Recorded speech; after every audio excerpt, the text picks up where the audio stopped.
Kumusta sa lahat?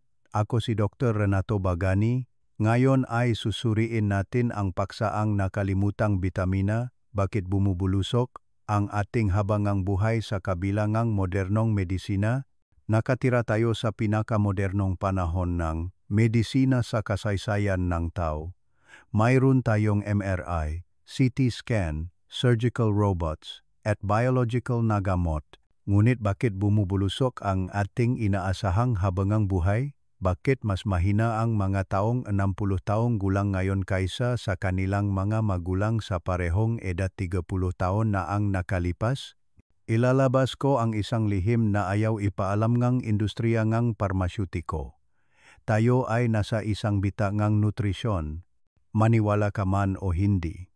Nasaksihan ko mismo ang isang dating executive ngang isang malaking kumpanya sa Pilipinas na nakolaps sa kanyang sariling gym. Huminto ang kanyang puso sa loob ng 4 na minuto.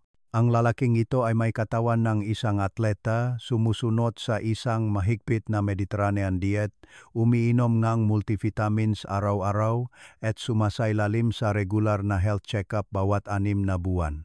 Lahat ng kanyang sukat ay normal, cholesterol, blood sugar, at blood pressure. Ngunit bakit siya nakaroon pa rin ng atake sa puso? Ang sagot ay nasa isang bitamina na 99% sa inyo ay hindi pa naririnig ang pangalan, vitamin K2. Nang suriin ng doktor ang kanyang coronary arteries, natuklasan nila ang isang nakakatakot na katotohanan. Ang kanyang buong vascular system ay malubhang na calcify. Ang calcium, ang mineral na araw-araw niyang iniinom para palakasin ang kanyang nga buto, ay naging matitigas na bato na bumara sa kanyang nga ugat. Dito ko kailangang ibahagi sa inyo ang mga istatistika na itinatago ngang medikal na komunidad sa mundo. Ayon sa pinakabagong pananaliksik na inilabas ng Harvard University noong 2023, 78% kram nga Asyano na higit sa 50 taong gulang ay nabubuhay na may malubhang kakulangan sa vitamin K2.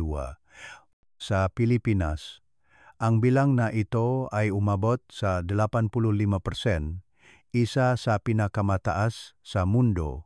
Mas nakakatakot, sa nakaraang 20 taon, ang rate ng cardiovascular disease sa mga Pilipino ay tumaas ng 340%. 8 sa 10 kababaihan na higit sa 15 taong gulang ay may osteoporosis. 3 sa 5 kalalakihan na higit sa 60 taong gulang ay nasa mataas na panganib ngang stroke. Ang bilang na ito ay hindi nakataon. Direkta silang naugnay sa kakulangan sa vitamin K2. Ngunit bakit walang nagsasabi sa atin tungkol dito? Bakit hindi binabanggit ng mga doktor ang K2 at nagre-reseta lamang ng gamot pampababa ng kolesterol? Ang sagot ay magpapaisip sa atin tungkol sa paraan ngang pahawak natin sa ating kalusugan. Uminom kayo ng kalsiyum para palakasin ang inyong mabuto, ngunit ang kalsiyum na iyon ay napupunta sa maling lugar. Sa halip na sa buto, ito ay nag-akumula sa puso, utak at bato. Nagsu-supplement kayo ang vitamin D para sa calcium absorption, ngunit kung kulang kayo sa K2, ang vitamin D ay nagiging traidor, nagtutula ang calcium sa pinakamapanganib na lugar. Ito ang dahilan kung bakit ang mataong tulad ng pasyente na binanggit ko sa kabila ng malusog na pagkain, regular na pag-ehersisyo at regular na check-up ay biglang na-collapse. Hindi nila namamalayan, nagpapalaki sila ngang time bomb sa loob kang kanilang katawan. Alam niyo ba kung bakit ang mga Hapon ay may pinakamataas na habang buhay sa mundo at pinakamababang insidente ngang sakit sa puso? Hindi dahil kumakain sila ngang maraming isda o umiinom ngang berdeng tsaa. Ang lihim ay nasa isang pagkain na 90% ng mga Hapon ay kumakain araw-araw, natto. Ayon sa pag-aral sa Tokyo, ang mga taong kumakain ngang natto ng higit sa 3 beses sa isang linggo ay may 57% na mas mababang rate ng pagkamatay mula sa sakit sa puso kaysa sa mga hindi kumakain nito. Ang dahilan ay naglalaman ang nattong vitamin K2 na 100 beses na mas mataas kaysa sa anumang ibang pagkain. Samantala, sa kabila nga, pagkakaroon nga katulad na diet sa mga Hapon, ang nga Pilipino ay may 3 beses na mas mataas na insidente ngang sakit sa puso. Ang tanging pagkakaiba ay ang mga Pilipino ay hindi kumakain ng natto at ang tradisyonal na fermented na pagkain tulad ng bagoong at patis sa prosesong industrialisasyon ay nawalan ang karamihan sa kanilang vitamin K2. Sa susunod na ilang minuto, ilalabas ko ang mga lihim na tanging ang mga nangungunang eksperto sa nutrisyon sa mundo ang nakakaalam. Maunawaan ninyo ang vitamin K2 na tinatawag ng mga siyentista na miracle vitamin, ang tanging sangkap na makapagpapabalik ng proseso ng pagtanda mula sa loob. Ibabahagi ko ang 3D sa 2 formula na sinaliksik ng American Heart Association sa loob ng 15 taon. Ito ay isang formula na binawasan ang panganib ng stroke sa 94% nga pasyente, pinabuti ang density ng buto sa 87% at pinahaba ang habangang buhay nga 12,15 taon sa 76%. Matutuklasan ninyo kung bakit ang lahat ng mga taong may pinakamahabang buhay sa mundo, mula Okinawa, Japan hanggang Sardinia, Italy, ay mayroong karaniwang vitamin K2 sa kanilang dugo. At ang pinakamahalaga, matututunan ninyo kung paano ito ilalapat sa bahay ngayon gamit ang mapamilyar na pagkain. Ngunit una, kailangan kong magbabala sa inyong isang masakit na katotohanan. Kung kayo ay higit sa 50 taong gulang at hindi pa naririnig ang tungkol sa vitamin K, malamang ay nawalan na kayong 10, 75 o 15 taon ng maluso na buhay. Ngunit ang magandang balita ay hindi pa huli ang lahat. Pinatunayan ng agam na ang katawan ng tao, kung bibigyan ng tamang sangkap sa tamang dami, ay may kakayahang mag-ayos at baliktarin ang pinsala.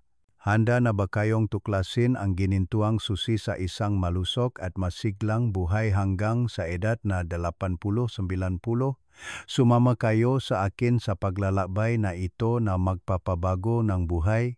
Bago tayo magsimula, kung hindi pa kayo nakasubscribe sa channel, pindutin ang subscribe button at i-on ang notification para palagi kayong makakuha ng mahalagang impormasyon sa kalusugan. Kung sa tingin ninyo ay kapaki-pakinabang ang nilalaman, mag-iwan ng numero 8 sa mga komento. Kung hindi pa kayo ganap na sumasang-ayon, mag-iwan ng numero 0 para matulungan niyo akong makakuha ng karanasan at mapabuti sa susunod na pagbabahagi. Ako si Dr. Renato Bagani, isang doktor na may higit sa 30 taon ng karanasan sa pangangalaga sa kalusugan ng matatanda sa Pilipinas at Estados Unidos. Maniwala ka man o hindi, sa ngayon, sa refrigerator ng milyon-milyong sambahayan sa Hapon, mayroong isang pagkain na tinatawag ng manangungunang cardiologist sa mundo na eliksir ng buhay. Ito ay ang natto, isang pagkain na gawa sa fermented soybeans, na sa paningin ay nakakadiri at sa amoy ay hindi kaaya-aya, ngunit naglalaman ng napakalaking kapangyarihan upang pabatain ang buong sistemang sirkulasyon ng tao. Hinding-hindi ko malilimutan ang pagulat na ekspresyon ni Professor Anderson ng Harvard University nang matuklasan niya na ang isang maliit na mangkok ng natto ay naglalaman ng 50 beses na higit sa pang-araw-araw na pangangailangan ng katawan sa vitamin K2. Ano ang ibig sabihin nito? Ibig sabihin, ang mga Pilipino ay kailangang kumain ng 3 hanggang 4 na mangkok ng sinigang na munggo upang makuha ang kanilang pang-araw-araw na pangangailangan sa vitamin K2, habang ang mahapon ay sapat na ang isang mangkok natto. Ito ang lihim sa likod ng kung bakit ang mga Hapon ay nabubuhay ng pinakamatagal sa mundo. Hindi dahil kumakain sila ng maraming isda o umiinom ng berdeng saa, kundi dahil kumakain sila ng natto araw-araw mula pagkabata. Ang 80 taong gulang na lola sa Tokyo ay lumalakat ng ilang oras nang hindi napapagot, ang kanilang buto ay matibay tulad ng sa 20 taong gulang, at ang kanilang cardiovascular system ay napakalusok na kailangang suriin ngang doktor ang kanilang gauge. Pumunta tayo sa Europa, makikita natin ang isa pang pagkain na tinatawag ng matataas na uri ng Pranses na likidong ginto. Ito ay ang foie gras. Ngunit hindi ito tungkol sa karangyaan o culinary taste. Natuklasan na mga siyentista na ang atay gansa ay naglalaman ng napakalaking damingang vitamin K2, 300 beses na mas mataas kaysa sa karaniwang atayng baka. Kawili-wili, sa mga rural na lugar ng France na nagpapanatili ng tradisyon ng pagkain ng foie gras, ang rate ng cardiovascular disease ay napakababa na ikinagulat ng mga doktor.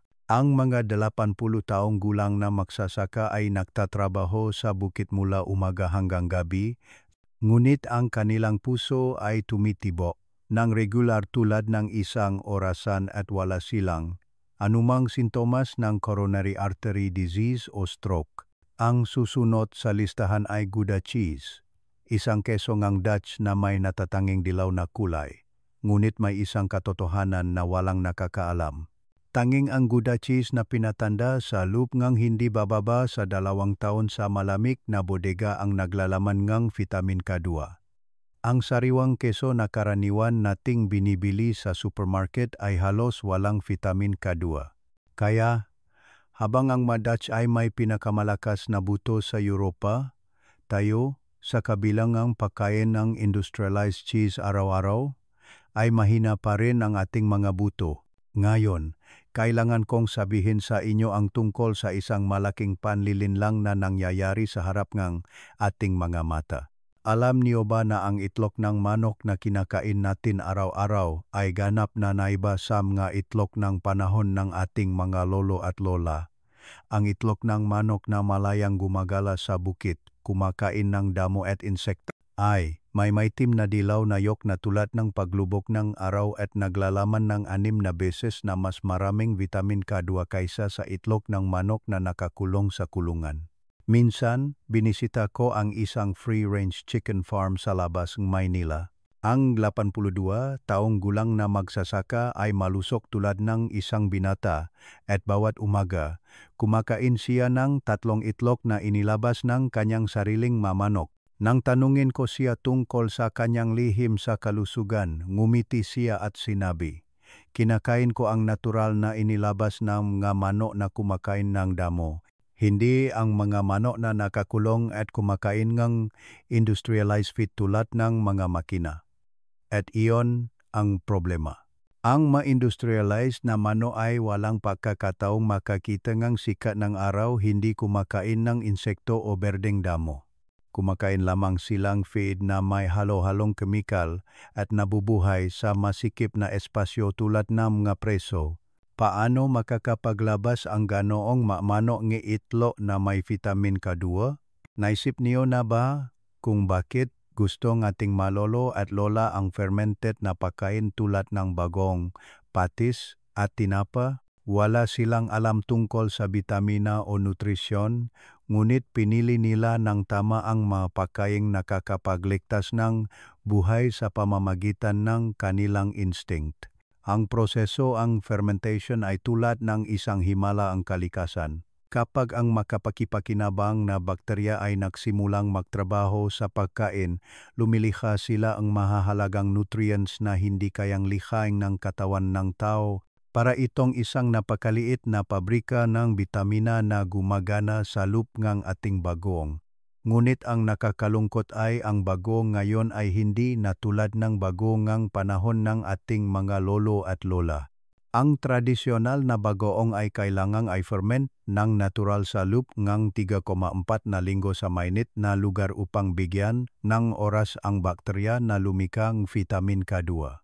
Samantala, ang kasalukuyang industrialized bagoong ay ginagawa sa loob ng 2 araw at gumagamit ng chemical yeast upang pabilisin ang proseso na nagre-resulta sa halos walang natitirang vitamin K2.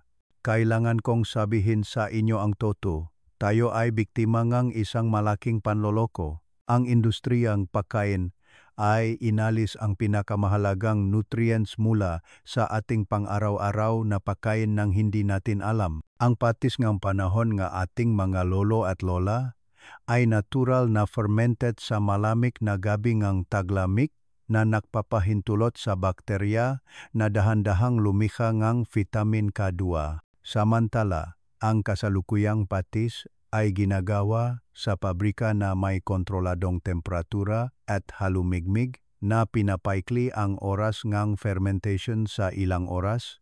Bilang resulta, ang nilalaman ng vitamin K2 ay nabawasan ng 270 beses. Ang itlog ay pareho. Sa halip na hayaan ang manok na malayang gumala at kumain ng insekto ayon sa itinakdang kalikasan, ikinukulong sila sa masikip na kulungan at pinapakain ng industrialized feed. Bilang resulta, ang yolk ng itlog ay nagiging maputla at halos walang vitamin K2. Kaya, ano ang solusyon? Hindi tayo makakabalik sa mga sinaunang panahon, ngunit maari tayong maging sapat na matalino sa pagpili ng pagkain. Ang inyong ideal na almusal ay dapat magsimula sa 2 soft-boiled omega-3 eggs. Bakit soft-boiled? Dahil sinisira ng mataas na temperatura ang vitamin K2. Magdagdag ng kaunting purong olive oil upang matulungan ang katawan na mas mahusay na sumipsip ng vitamin K2. Idagdag dito ang 1 mangkok ngang sinigang na malunggay at natural na fermented na bagong. Bagong na ibinebenta sa maliliit na tindahan, hindi sa malalaking supermarket. Para sa tanghalian, 1 mangkok ng brown rice na may lutong bahay na tinola, 150 ml nginihaw na baboy, at bahagyang nilagang gulay. Tandaan, bahagyang nilaga lamang. Kung masyadong matagal na nilaga, mawawala ang maga bitamina. Para sa hapunan, 129 grams ang rare roast beef na sinabawan ng olive oil, green salad, 30 grams ang tunay na imported na queso at fermented tofu. Ang menu na ito ay magbibigay ngang humigit kumulang 45,500 micrograms ngang 500 micrograms ngang vitamin K2 araw-araw. Bago ko ibahagi ang himalang pamamaraan na malapit kong ibahagi, kailangan kong magbabala sa inyo ngang isang napakahalagang bagay.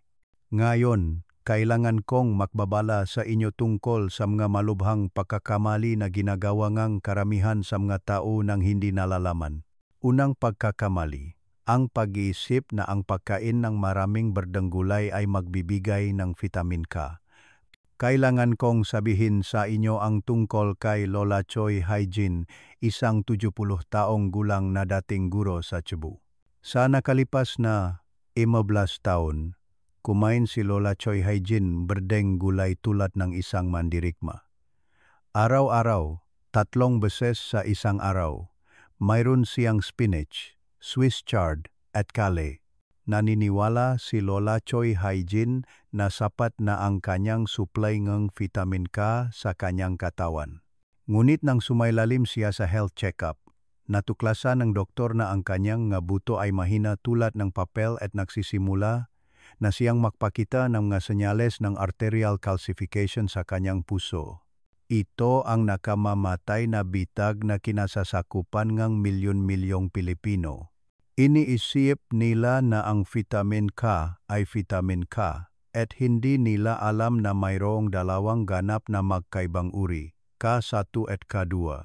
Ang mabedeng gulay ay naglalaman lamang ng unang uri, ang vitamin K1, na responsible sa pagbuwang dugo kapag nasugatan. Ngunit ang pangalawang uri ng vitamin K, ang uri na kailangan natin upang protektahan ang ating cardiovascular system, buto, at kasukasuan, ay halos wala sa mga gulay.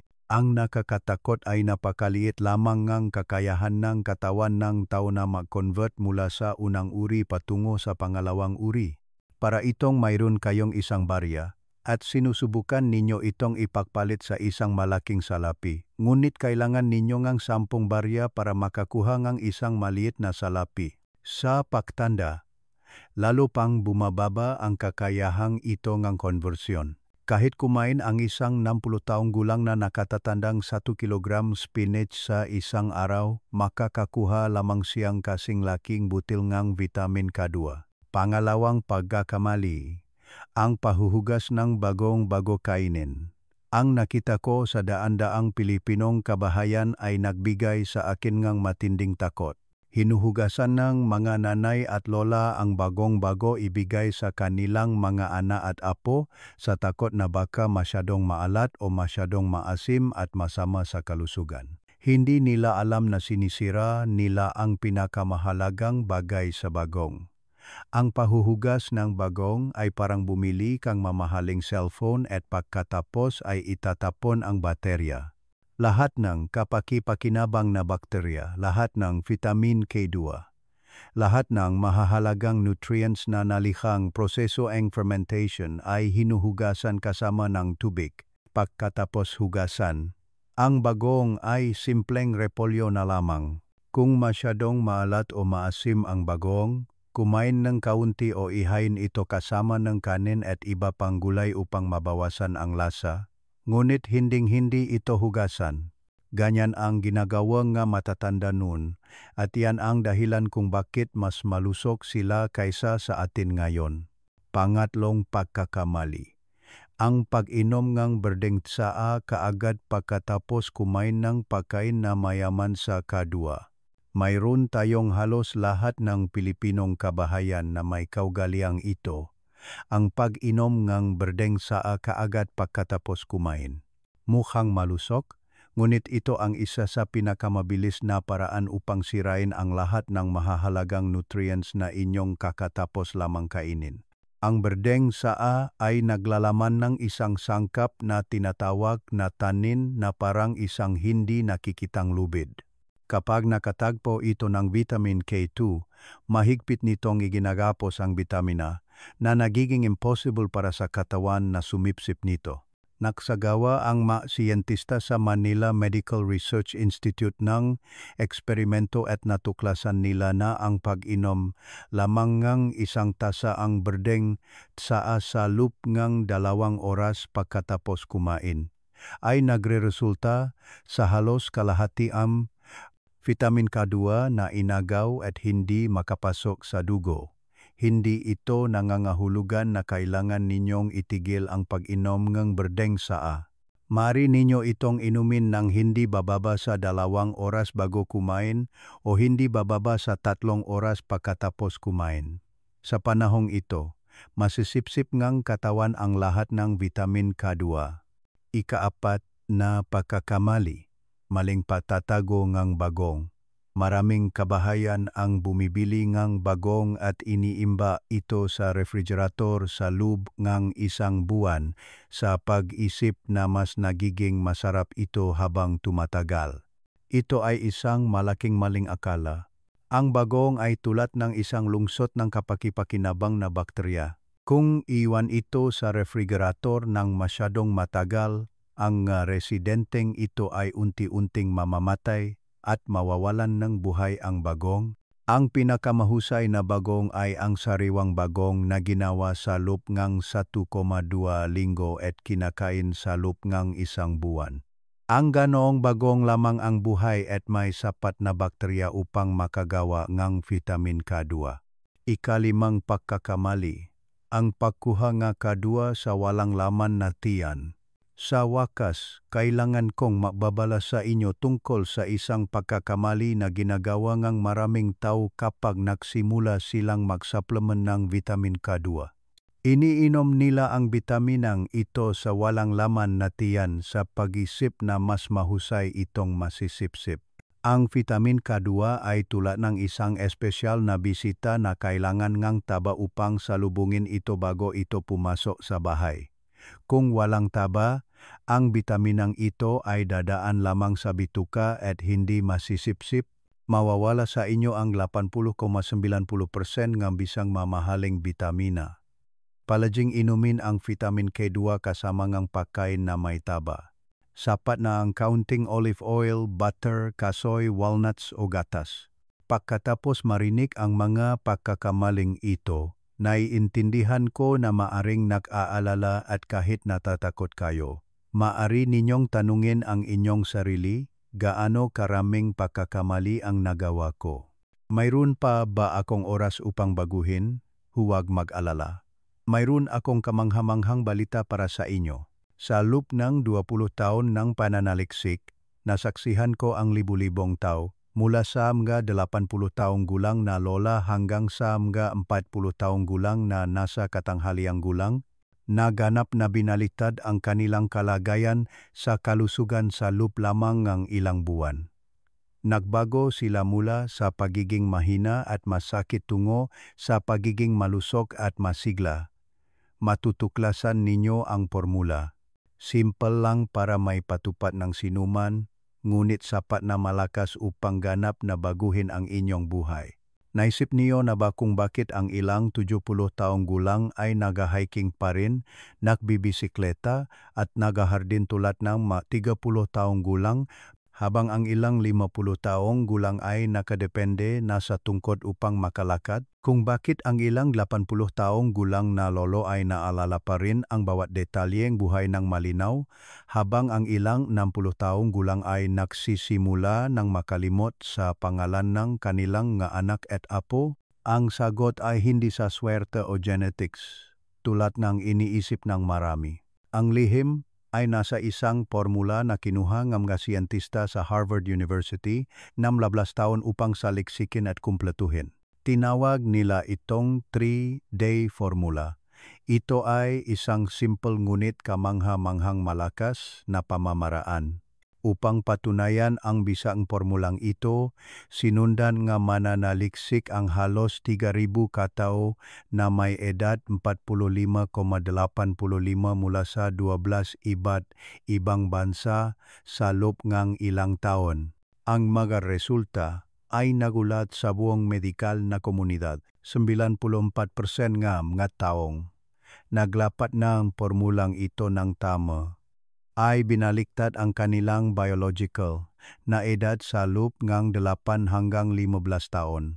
Ang kanilang cardiovascular system ay malusog tulad ng sa mga kabataan. Ang kanilang nga buto ay matibay tulad ng bakal. Ang kanilang memorya ay matalim. At ang pinakamahalaga, naramdaman nila ang kanilang sarili na bata at masigla. Ngunit may isang alalahanin dito. Ang formulang ito ay gagana lamang kung gagawin ninyo ang bawat hakbang ng tumpa. Kahit na isang maliit na detalye ay mali, ang epekto ay bababa ng 70,80%. Iyan ang dahilan kung bakit gagabayan ko kayo ng hakbang-hakbang ng may pinakamalaking pag-iingat upang maiwasan ninyo ang paggawa ng mamahaling pagkakamali. Unang prinsipyo, iba't ibang pinakmulan ng nutrisyon. Ang katawan ng tao ay isang komplikadong makina na idinisenyo upang makakuha ang sustansya mula sa iba't ibang pinakmulan.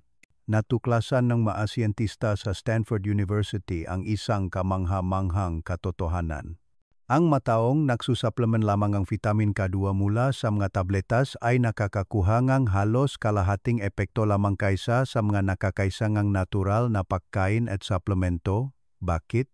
Dahil ang natural na pagkain ay naglalaman ng makasama, mas sumusuporta ang sangkap na tumutulong sa vitamin K2 na gumana ng mas epektibo. Para itong mas madali kapag mayroon kayong kasama na tumutulong sa inyo kaysa sa mag-isa kayong pumunta sa malayo. Pangalawang prinsipyo, tamang oras. Ito ang lihim na hindi alam ng 99% nga tao. Kailangan ng taba ang vitamin K2 upang masipsip sa katawan, at ang pinakamahusay na oras upang inumin ito ay sa gabi bago matulog. Bakit? Dahil sa gabi, ang katawan ay naglalabas ng pinakamaraming growth hormone. Ito ang mga manggagawa sa konstruksyon na muling bumubuo ng mga buto at nag-ayos ng mga ugat. Kailangan ng vitamin K2 ang mga manggagawang ito upang maisagawa ang gawaing nagpoprotekta sa kalusugan. Pinatunayan ng mga mananaliksik sa Tokyo Medical Research Institute na ang pag-inom ng vitamin K2 sa gabi ay nagpapataas ng epekto ng absorption ng 3 beses kaysa sa pag-inom nito sa umaga. Pangatlong prinsipyo, tamang dosis. Maraming tao ang may maling kaisipan na mas marami ang mas mabuti. Ito ay isang mapanganib na ideya. Ang dosis ng vitamin K2 ay dapat kalkulahin. Isinasaalang-alang ang edad, kasarian, kalagayan sa kalusugan, at kahit na ang genetik na katangian ng bawat individual. Ang isang malusog na 50 taong gulang ay maaring mangailangan lamang ng isang maliit na dosis, ngunit ang isang tao sa parehong edad na may kasaysayan ng sakit sa puso ay maaring mangailangan ng doble. Minamahal kong makaibigan, sama-sama nating sinuri ang mahahalagang lihim tungkol sa vitamin K2, ang ginintuang susi sa isang malusog at mahabang buhay. Ang kaalamang ito ay hindi lamang impormasyon, kundi isang mahalagang regalo na nais kong ibigay sa inyo at sa inyong pamilya. Hindi pa huli ang lahat upang simulan ang paglalakbay sa pangangalaga sa kalusugan. Simulan ang pagpapatupad ng maliliit na pagbabago ngayon. Ang pagpili ng free-range eggs, pagkain ng natural na fermented bagong, at tamang pagsusupplement ng vitamin K2. Ang bawat maliit na hakbang ngayon ay magbibigay ng malaking pagkakaiba sa hinaharap. Kung naging kapakipakinabang sa inyo ang video na ito, pindutin ang like at subscribe button upang hindi makaligtaan ang iba pang kaalaman sa kalusugan. Ibahagi ang video na ito sa inyong pamilya at mga kaibigan, lalo na sa mga mahal ninyo sa buhay. Ang kalusugan ang pinakamahusay na regalo na may bibigay natin sa isa't isa. Talagang umaasa ako na ibabahagi ninyo ang inyong karanasan sa seksyon komento. Ano ang inyong ipinatupad? Anong positibong pagbabago ang naganap? Ang inyong kuwento ay magiging inspirasyon sa maraming iba pa. Maraming salamat sa inyong mahalagang oras sa panonood. Naway palagi kayong at ang inyong pamilya ay malusog, masaya at punong enerhiya. Tandaan, ang edad ay numero lamang at ang kalusugan ang tunay na kayamanan. Magkita-kita tayo sa susunod na video.